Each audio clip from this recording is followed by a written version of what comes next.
Bonjour, bienvenue sur PP World pour un vidéoblog rapide, mignon et tout, consacré aux nouveaux téléviseurs Sony, parce qu'il y a toujours du monde au balcon pendant le CES, Sony n'arrête pas, mais là cette fois-ci, ils ont tapé très fort avec les premiers modèles 8K. Vous savez très bien que le 8K, de toute façon n'importe comment, qu'on les achète ou qu'on les achète pas, ils en proposent plein.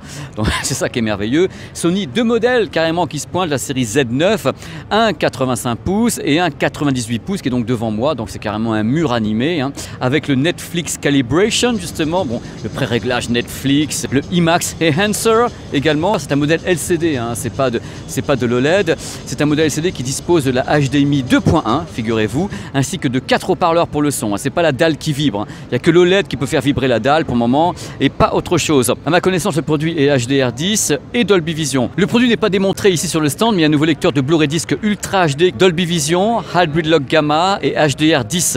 Attention, Sony n'est pas dans le HDR10+, mais à confirmer, hein. Moi je n'ai pas entendu qu'ils étaient dans le HDR10+, que ce soit en Blu-ray ou en télé. Justement, en parlant de l'OLED, le voici devant moi, il est merveilleux, c'est l'A9G, nouvelle série qui sera disponible au mois de septembre, hein, pas avant, hein, prenez votre mal en patience. Il y a plusieurs diagonales, 55, 65, 77 pouces, processeur X1, le fameux processeur Sony extraordinaire, HDMI 2.1, c'est ce qu'on me dit dans le creux de l'oreille, avec bien sûr Netflix Calibrated, le IMAX Enhanced, Dolby Atmos Compatible et tout le tremblement. Enfin bref, voilà, le produit arrivera en septembre 2019 et c'est un des grands chocs ici, donc l'évolution de l'A8 s'appelle l'A9G et devant moi. L'image est très jolie, c'est merveilleux, je ne sais pas d'où vient la source, mais en tous les cas, c'est des images de démo, ça bouge pas trop, donc c'est beau. Étant donné qu'on a affaire à un téléviseur OLED, on a ce qu'on appelle l'acoustic surface, c'est-à-dire qu'en fin de compte, il n'y a pas de haut-parleur sur ce produit, c'est la dalle qui vibre, et en vibrant la dalle fait bouger l'air, donc vibrer l'air, et vous avez le son, donc c'est merveilleux. Ils ont amélioré la chose avec plusieurs petits moteurs comme ça haptiques, ce qui permet d'avoir justement par exemple les voix humaines qui sortent vraiment du centre de l'écran, donc c'est plutôt intéressant techniquement. Côté téléviseur LCD plus abordable, il y a deux gammes qui me paraissent intéressantes chez Bravia. Les modèles LCD, hein, Ultra HD pour les deux, X9500G c'est la ligne de produits, équipé d'un processeur X1 compatible IMAX Enhance avec le HDR10 et Dolby Vision à bord en 55, 65, 75 pouces.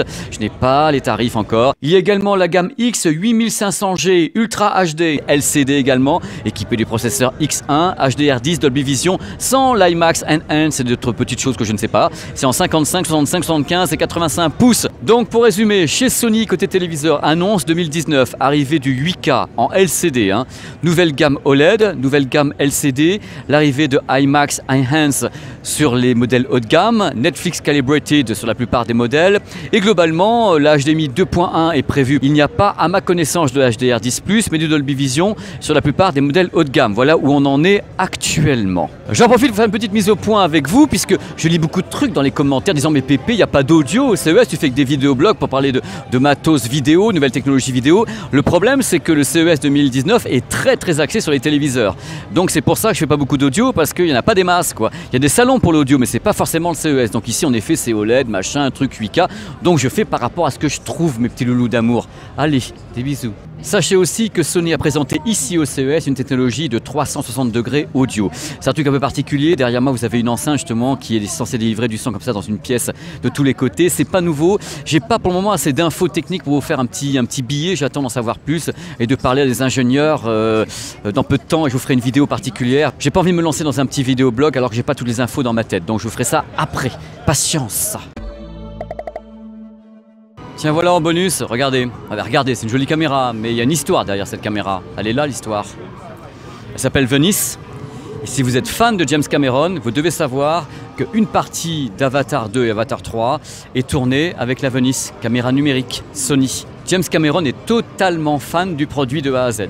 Ici, vous avez un de mes moniteurs favoris en mastering, c'est un modèle Sony qui s'appelle le BVM X302, un truc de folie, c'est un produit d'une précision redoutable, c'est le TriMaster EL, signé Sony, hein, OLED, c'est Sony fabrique la dalle, hein, c'est en secteur professionnel, c'est le modèle qui sert à peu près à tout le monde en mastering, tous les coloristes ont ce produit à peu près, j'ai rarement vu des coloristes, des étalonneurs ne pas l'avoir, ne pas travailler dessus.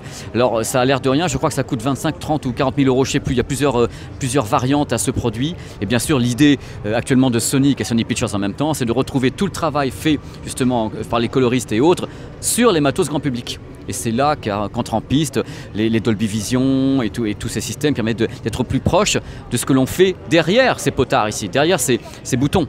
Chaque fois que Sony est aux États-Unis ou partout dans le monde, il y a Sony Professionnel qui est là, puisque Sony Pro fait partie de Sony. Évidemment, tout l'univers Sony, c'est Sony Pictures, Sony Professionnel, Sony Grand Public. Et là, il y a une grosse nouveauté chez Sony Professionnel. La première caméra 8K maison, elle s'appelle la UHC 8300. Elle peut capter en HDR, ainsi qu'avec un débit image de 120 images par seconde. C'est la première fois que ça arrive chez Sony et je pense que ça sera beaucoup utilisé à Hollywood pour la captation des films avant les trucages. Parce que vous savez qu'après, quand on capte en 8K, eh bien après, on fait du mastering en 2. Ça, c'est un autre problème, on en parlera quand vous voulez, et éternellement, je crois. Allez.